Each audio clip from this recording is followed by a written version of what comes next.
And welcome back to the Prescribing Prosperity Podcast with your hosts, John and Alex Soutsos. This is part 2 of a conversation that we just finished and we're coming back to, as a matter of fact. John, Alex, good to see you again. How are you? Bill, always a pleasure. Great to see you, Bill. So, Alex, when last we left this podcast, we were talking about the Laffer curve. And your guest, who is stopping in a library in Hickory, North Carolina to do the podcast with you on the road, as it were, did a brilliant job. Congrats to Tim on explaining the Laffer curve in 30 seconds or less, without any prior warning, I might add. So let's Tim, congratulations to you. And Alex, do you want to continue to try and trip up your guest and see how you can confuse him? Okay. Well, he seems pretty good, so we'll see what other curveballs we can throw at him. See if he can hit the curve. But I've got a couple of things that I was hoping to touch upon. We didn't get to it in the first episode because we had such a fascinating discussion on so many other topics. But we were discussing supply side economics, and I think we'd be remiss if we didn't cover or revisit the administration that is perhaps most famously associated with supply side economics, that being the Reagan administration. Of the 1980s. And so, Tim, give us a little bit of perspective as to how did the supply side economic principles that were utilized in the Reagan administration fare, and why, for whatever reason, has it been so maligned in the media in the years since his administration? Well, I mean, it's inherently deprives government of power. And so you're always going to have incredible pushback from those who believe that government or, demand side people or government are the ones that actually stimulate economic growth. And so when you have that, you're going to have, you're going to call the dogs out on them. And so Reagan definitely was challenging the fact that, we had tax rates in the 70-80%. The income, the highest marginal tax rate in the U.S. was so high back then that, we saw Kennedy take a little bit of a bite out of it. But then Reagan came in and said, look, I believe 100% that Gerald Ford should have done what Art Laffer said and cut taxes when he introduced the Laffer curve to them, when he showed them what that does. So we're going to do that. We are absolutely going to do that. And Reagan went in and cut that rate down into the 30s, and all the way down. And you saw investment spark, you saw prosperity boom, and most importantly, and the reason why Reagan did it was he was able to demonstrate and prove that free market capitalism will sink the Soviet Union. And what happened? The Soviet Union sunk. 1989, boom, done. It was over. And so Reagan had a lot of things going for him. One was, basically relatively anemic economic growth happening in the United States of America. You had the oil problem in the 70s, and affordability, inflation was sky high. And instead of doubling down on those left-wing policies that brought us there, he went the other direction and proved to the world that it can be done. Supply-side economics is the greatest hope for prosperity across the board for everybody, not just the rich people. And that is really the seed funding for what we see now with the stock market, up near 50,000 in America. We are leading the AI charge. This all has its roots when Reagan unleashed the economy and took it to the stratosphere. Yeah, absolutely. Just to elaborate a little bit on that, I want to point out that supply side economics or free enterprise is not the exclusive domain of one political party. There have been some Democrat presidents, notably John F. Kennedy, who believed in free enterprise. And there have been some Republican politicians like Nixon, who famously said, I guess we're all Keynesians now. Implying that we need to allow the government to get involved in the economy and stimulate. So what we're speaking about here, although it sounds as though we're favoring one political sphere, by the way, just so you know, Nixon is free enterprise. Just so you know, Nixon is a swear word in my house, and I'm not allowed to use that name. My wife is a brilliant economics columnist in the Washington Examiner. Her name's Tiana. She's incredible. You should read her stuff. You'll love her stuff. In fact, she should be on. She should be on with us now. She should be on now. But my point is she says Bretton Woods was the worst thing that happened to our country, and Reagan should be removed from American history, and all of his policies should as well. Nixon. Sorry, yeah, Nixon should. Nixon, sorry, yeah. So anyway, sorry about that, but I just wanted to let that. Yeah. And that's I a somehow great think point. we have stumbled onto your next guest, okay? Because Tim, you have no idea. Tiana would love this. She would love this. Quoting your wife just echoed every comment from John and Alex over the past year. So yes, you guys need to get Tiana on here. She'll nerd out with you guys for sure. Perfect. Beautiful. We'd love to have her. And Bill's right. We've been talking about this stuff for over a year now, and trying to emphasize some of these points. And my dad made a good point too, in just highlighting that it is not exclusively coming from one political party. No. I remember one time I posed the question to my dad. I said, okay, after Kennedy, if you had to pick one Democratic president that you would that you thought did a good job or was the best performing in his duty, I said, who would you pick? And I had an idea who he'd pick, and he ended up picking Bill Clinton. And Bill Clinton, to his credit, oversaw a very prosperous economic economy during the late 1990s, when the United States went through the first technological boom, the dot-com explosion that happened at that time. And to his credit, he knew enough to get out of the way. He did cut taxes, and he did give the economy the opportunity to grow more than some of his predecessors and some of his successors.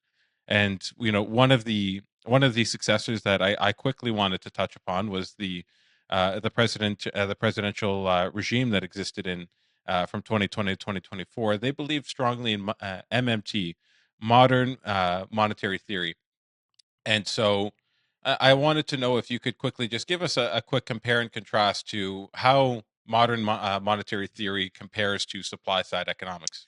So modern monetary theory is and I won't get too deep into it, but essentially it kind of throws out the traditional view of what currency is, how governments issue currency, and basically says as long as as long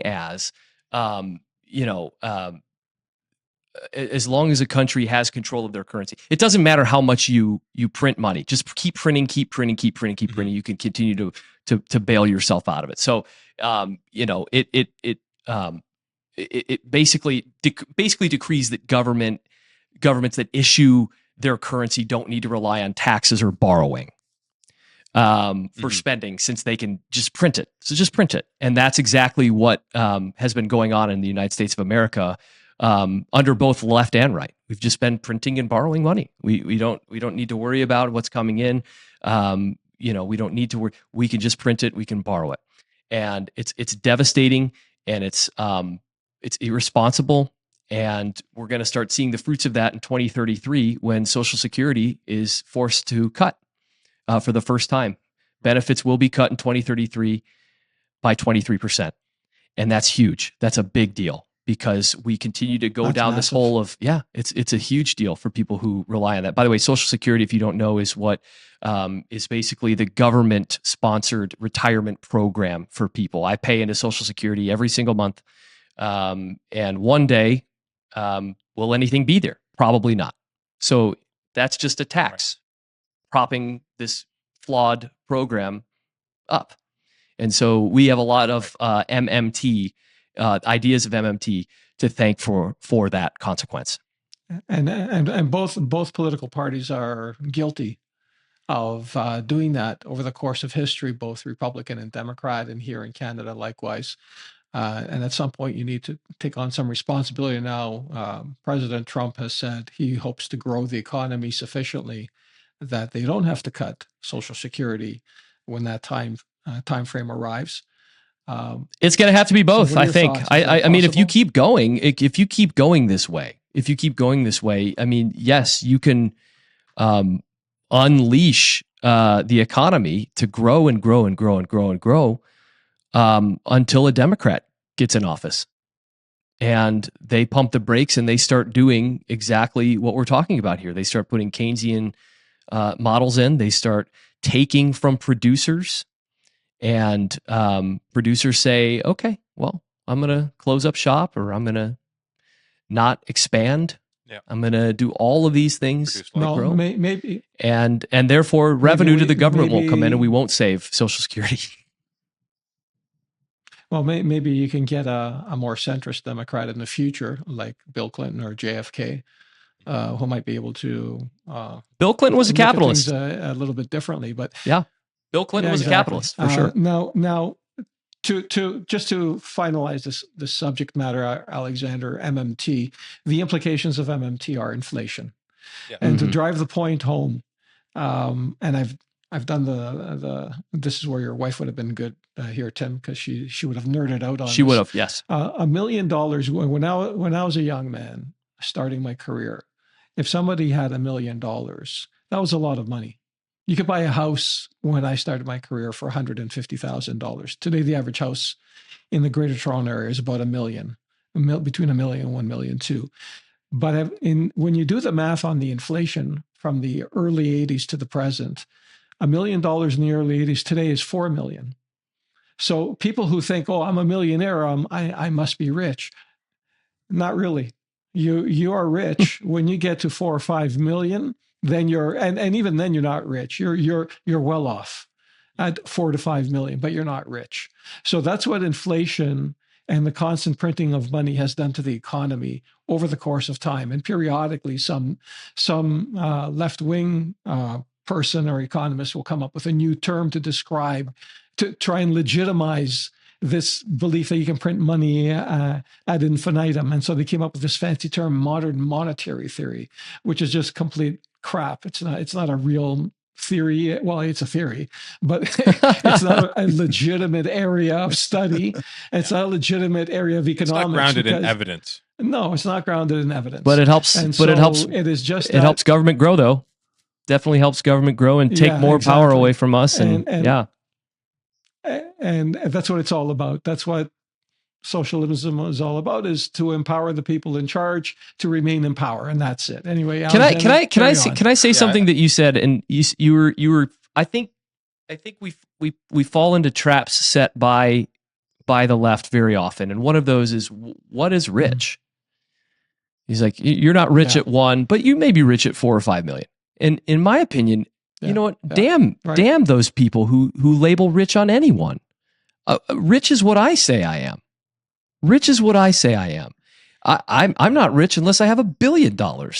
You know what? So stop treating me badly, because as a rugged individual, I want to define my parameters. And if I want to be rich at $40,000 a year and live simply, live off the grid, hunt for my food, that's my damn right to do that. I am rich if I have my family. I am rich if I have this. I don't want to fall into that trap that the left sets, that you're somehow rich because you have $4 million.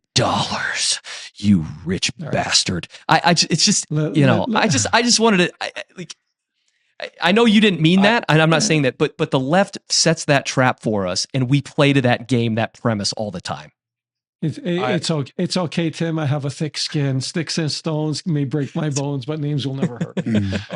It's well said, Tim, and I've expressed a similar sentiment on here before, because I've said, the political left teams to identify people who have a lot of money as they make it out as if corporations tend to be one of their big evil villains. And I always use the analogy, they think it's like Scrooge McDuck, if you remember the old cartoons. He's sliding around on his mountains of gold coins as if that's what every corporation is, even though corporations are nothing more than a legal construct on paper. And the ultimate beneficiaries are individuals just like you and I. But anyway, that's what was the guy on Simpsons? Mr. Burns. Mr. Burns, yeah.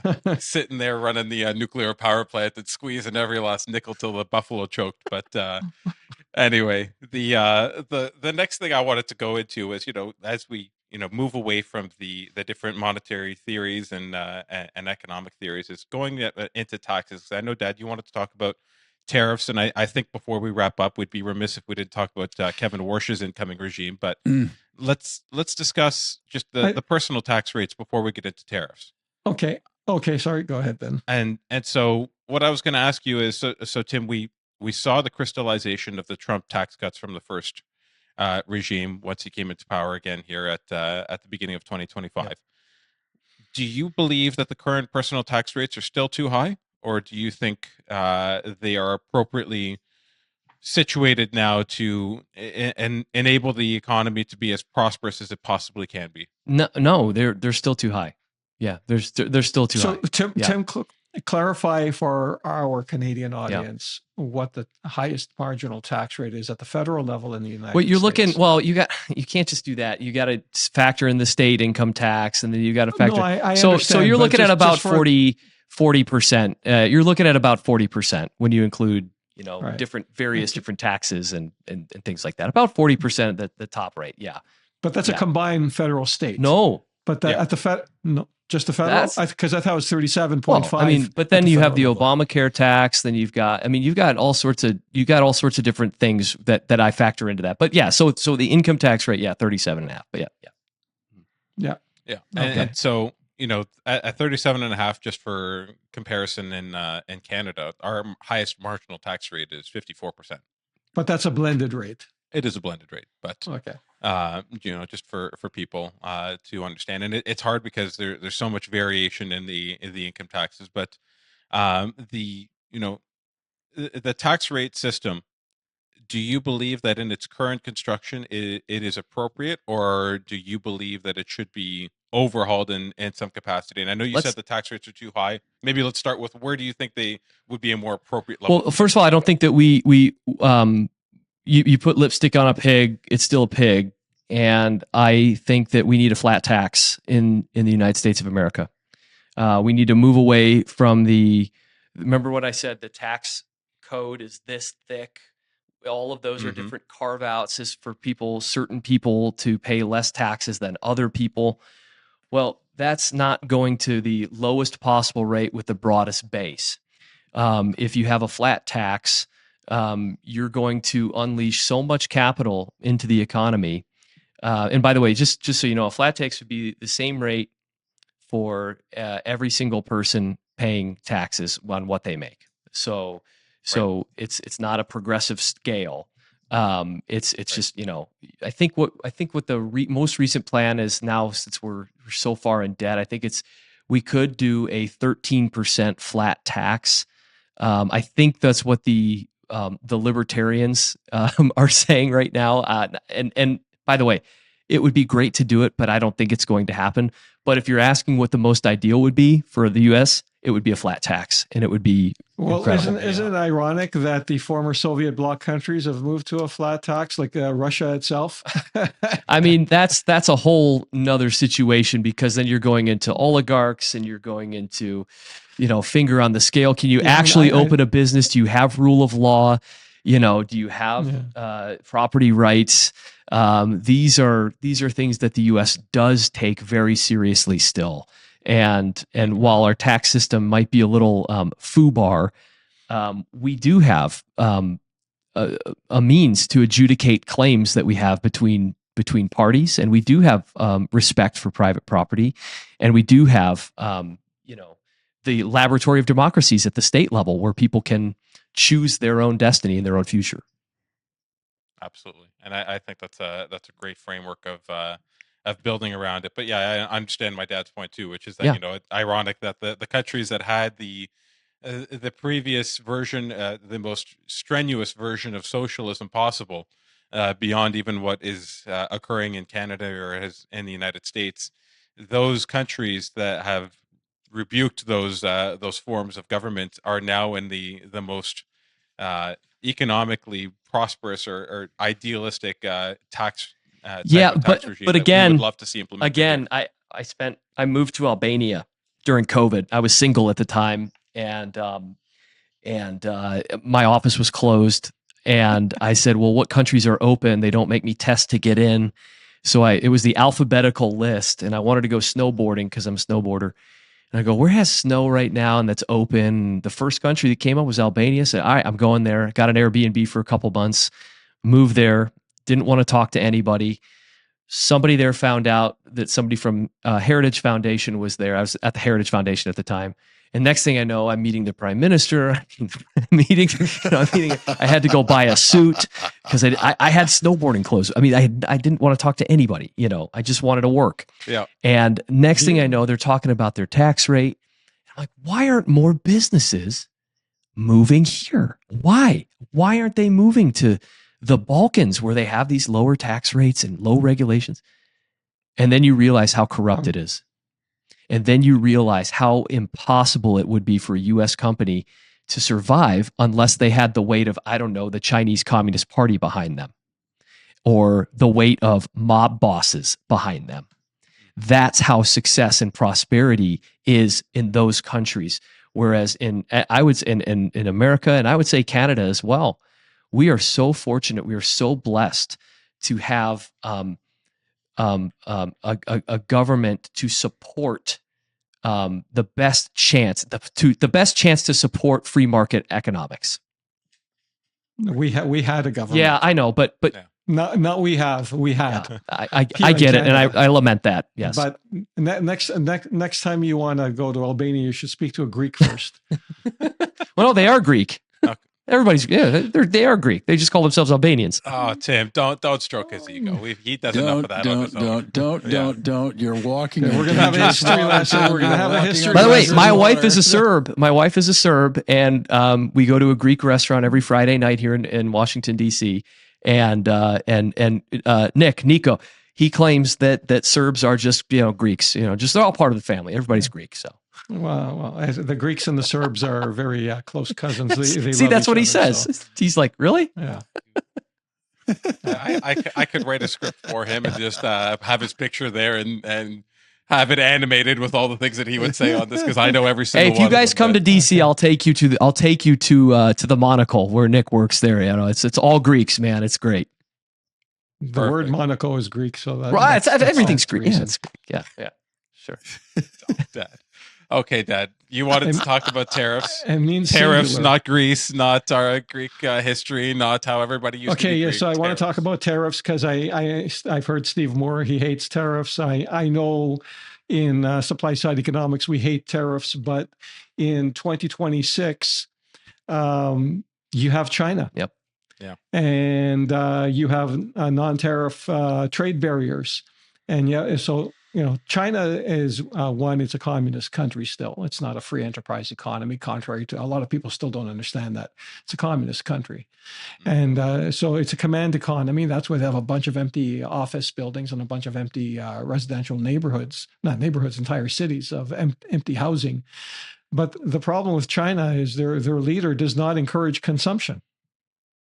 So when you do not encourage consumption and you manipulate trading arrangements, you can't have total free market economics that says, okay, you're better at making this, so we're going to let you do that, and we're better at making this, so we'll do that, and we'll all divvy it up and have no tariffs, and everyone's better off, except you have China, who goes against that paradigm, and so you can't have free tariffs. And then you have countries in here, we have Canada here, and Europe, and who charge tariffs on certain goods. And so until those countries stop subsidizing their favorite hobby horse industries, how are you going to get rid of tariffs? So I'd like to see tariffs be eliminated, but I don't know how realistic that is. So I'll let you run with that. Well, look, I mean, this was a big change, and that's why we were wall to wall. I think I was doing 3 or 4 or 5 media hits a day when the tariffs were being proposed, when Liberation Day happened. And it was a mad dash to what the hell is going on. And it's funny because it's almost like the stage was set for this. And just let me tell you this, because this is an important thing when you're talking about China. When I started at the Heritage Foundation, a conservative think tank in Washington, D.C., you would say something along the lines of Trump would say, hey, China is cheating. And then you would go to the trade economist and you'd say, well, hey, China is kind of cheating. And they would say, oh, yes, but you don't want to pay more at Walmart, do you? And then, they would go over to, Congress and they would say, yeah, look, yeah, China is, they're doing all these things, but, do you want to go to consumers and tell them that they're going to pay more for what they order on Amazon? And so it was sort of this fear in DC to take on the Red Dragon. It really was. I mean, it was, I'd love to, but I can't. Sorry. Until Trump comes along, completely flips the narrative. And next thing you know, you've got Democrats and Republicans saying China is the biggest, it's the existential threat of our time. The CCP is it. The whole narrative in Washington, D.C. has changed, and it paved that way for Trump to say China is cheating. We have to do something. And oh, by the way, the rest of the world is cheating the United States of America. Now, that's just what Trump said. I'm just kind of rehashing this. And so it kind of ran roughshod over the fact that we've actually established a pretty good trade relationship with various partners around the world. Since World War II, it's prosperity has just gone skyrocketing for most of the free world. It's just an incredible position to see where we are now compared to where we were back then. And that's partly because with the global economy that we have. Comparative advantage. They have something we want. We have something they want. We exchange them. Boom. It's a mutual benefit for everybody. And so when you had the Liberation Day come in, we were caught between, Trump made some really, really good points there. They're cheating. And we were saying, can it really be free trade if someone is cheating? Can it really be a healthy marriage if someone is cheating? No, it cannot be. It just cannot be. I don't care how perverse you make it, how many times you say, yeah, but you're going to pay more at Amazon. I don't care how many times you say, yeah, but it helps us in our relation. No, it does not. It's not fair. So I followed the lead of saying that, look, if you can get a better deal out of something, use that tariff as a threat, but only temporarily. Only temporarily if it's a better deal where it opens up our markets, where Japan is now going to buy more beef from us, or they're going to actually buy some of our rice from California, which we have a surplus of rice here in this country. Mm-hmm. So we should be exporting that to Japan. Take off that 200% tariff for rice on us, and we'll accept more of your cars here in America. It's a mutual exchange, and so that kind of a thing I think has been an okay experiment, an okay exercise. However, I do think that we risk something very significant when we start going line for line on tariffs. We're going to pick steel, or we're going to pick automobiles, or we're going to pick this thing, and we're going to tariff that. Coffee, we're going to pick coffee. Well, what happened? We don't produce coffee in America, so of course people are going to pay 40% more at Starbucks when they go get their coffee. So this has been an experiment of people who were, and I could name their names. I'm not going to here because it's not worth it. You guys know who they are. People who are saying tariffs are great. Nothing bad can happen with tariffs. And I think that we're seeing now, the good kind of rising to the top, the cream rising to the top here, and sort of leveling this out. And what I hear is that there are serious conversations happening right now within the administration, especially in an election year. Do we want to continue doubling down on this and risking this, what happened with coffee recently and bananas recently? And I think the answer to that is becoming, no, we want to pump the brakes, which goes to our point, John and Alex and Bill. Prosperity comes through a mutual exchange. It does not come through taxation. Yeah, and I agree, and I think we would all on this discussion here agree that in a world, in an ideal world, we would like to see as few economic barriers and as few economic frictions as possible, because those produce the best outcomes. But as you outlined, insofar as we are not operating in that type of world because of malaligned players like China, there is some degree of defensive measures that need to take place. Obviously, when it comes to comparative advantage products, like you just outlined with things like coffee and bananas, where we don't have the United States does not have the ability to produce those domestically, then that's fine. Those are probably ill-advised avenues to pursue. However, the other thing that people, I think, fail to take into consideration is when you get into goods that are not specifically or specific to one geographic location because of climate or whatever. To use an example, beef. Mm-hmm. The United States tends to import a lot of beef, even though they have large capacity to produce inside the United States. The cure for high prices tends to be high prices, Mm-hmm. and so temporarily, you're right. There is a situation that arises where the prices are going to increase as a result of the external goods being taxed at a higher rate than they were previously.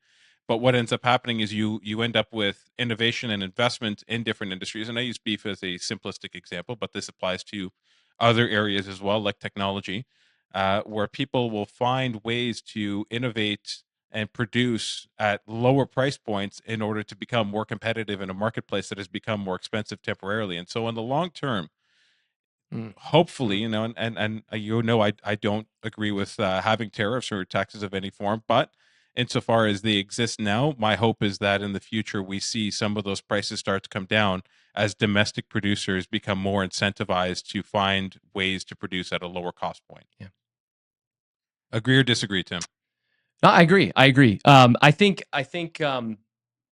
as I'm sort of, by the way, we're living this right now. We're living this experiment right now. All of us are, and I'm kind of in my head. I'm balancing out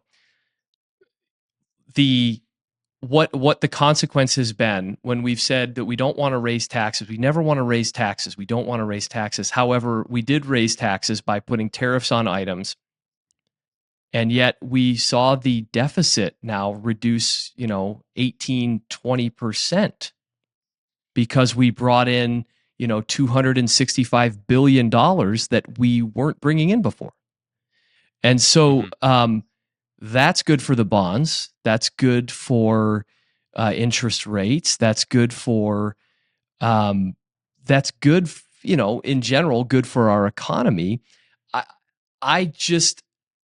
So we could talk about, the additional revenue deficit reduction. We could talk about all that stuff coming from the tariffs.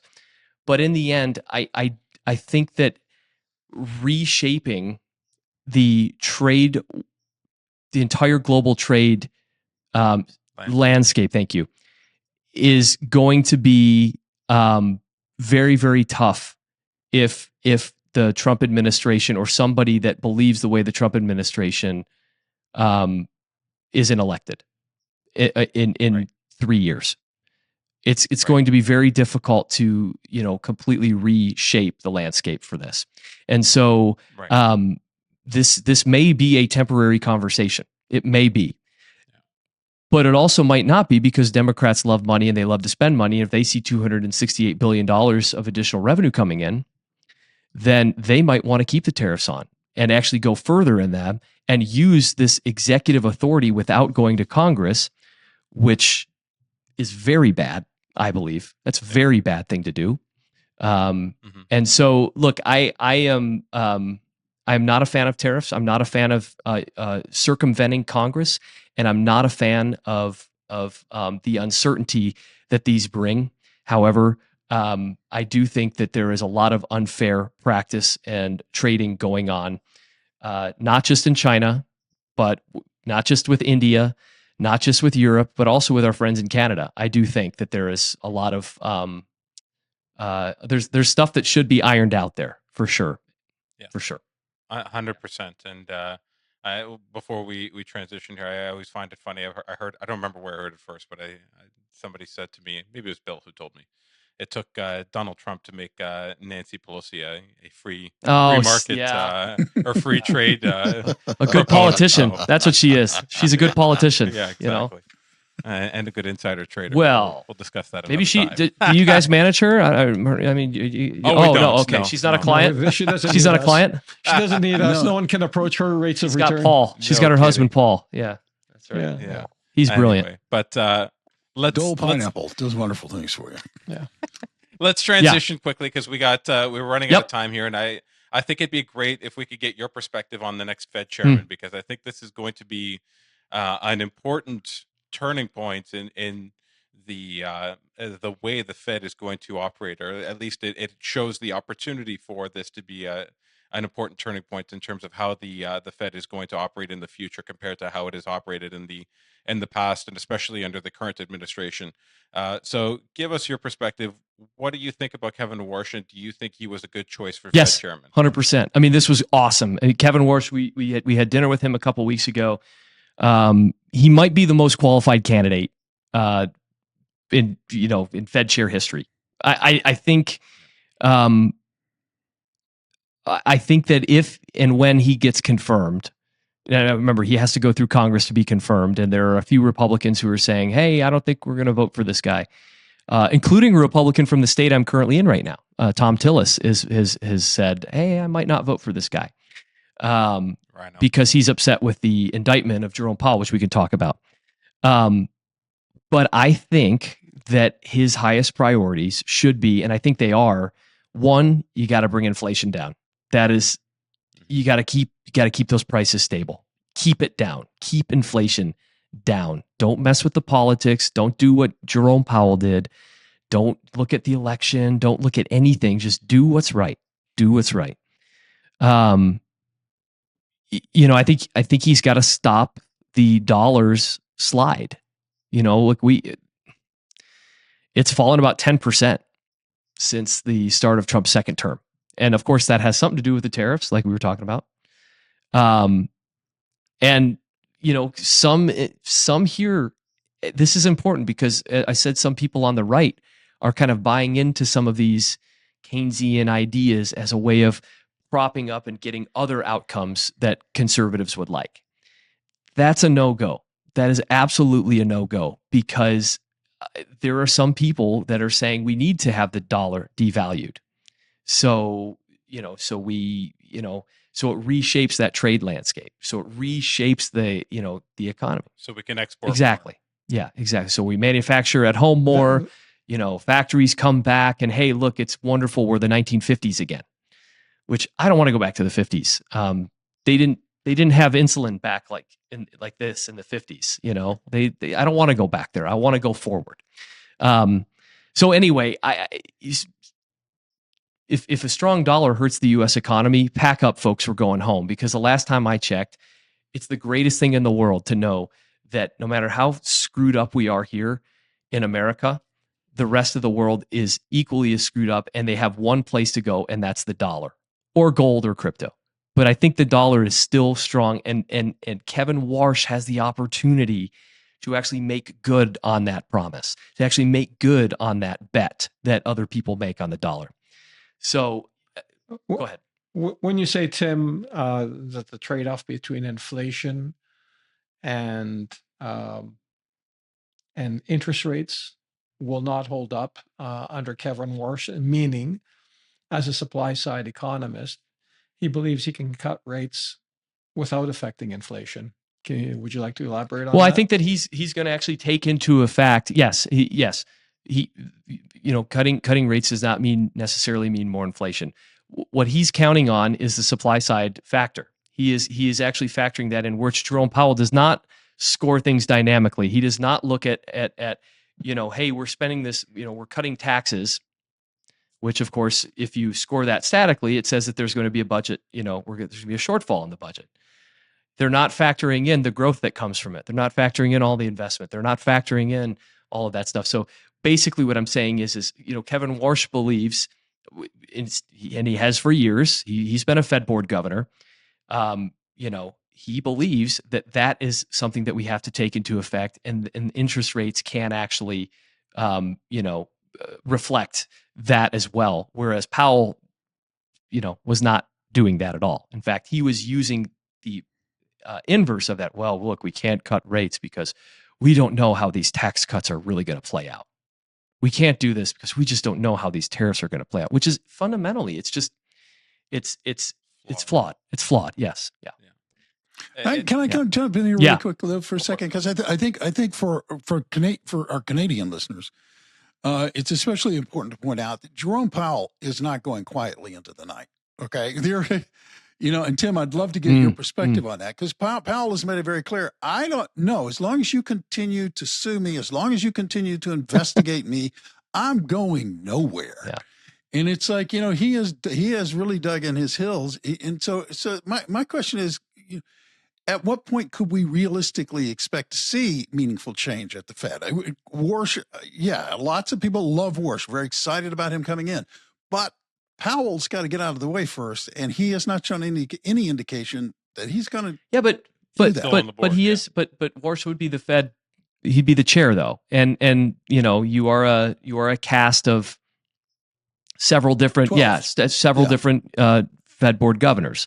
So Warsh will have significant authority, much like Powell had the authority to somehow okay a $4 billion beautiful gold-plated headquarters. So my point is look, what we've said, and by the way, Warsh has also hinted at this. Just cut the bureaucracy.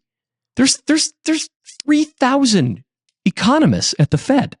Why are there 3,000 basically Keynesian economists at the Fed, all saying that everything that Trump proposes is evil and it's bad and it's going to collapse the economy? So what we've said is cut it. The first move should be cutting staff by 30%. Cut it. It's been a trend. Look, we're down 300,000 federal government employees since Trump came in office. Okay, fine. You've got the mandate. Do it at the Fed. Don't stop there. Cut. Make sure that you rein in not just the bureaucracy, but the perception of politicization. It's amazing. Those who scream the loudest are often the worst offenders. And that has been what Powell's term has been. By the way, you know what? You know who appointed Powell? It's Donald Trump. Trump appointed Powell, and he has admitted that it was a bad decision. Which he doesn't usually admit things, but I know for a fact he has admitted that was a bad decision. No kidding. Well, and it's some of the other things that Kevin Warsh has discussed doing is reducing the Fed balance sheet, which I think is a massive step in the right direction. Why is it the Fed's job to sit there and drink poison and lose money on behalf of the American people on an annual basis?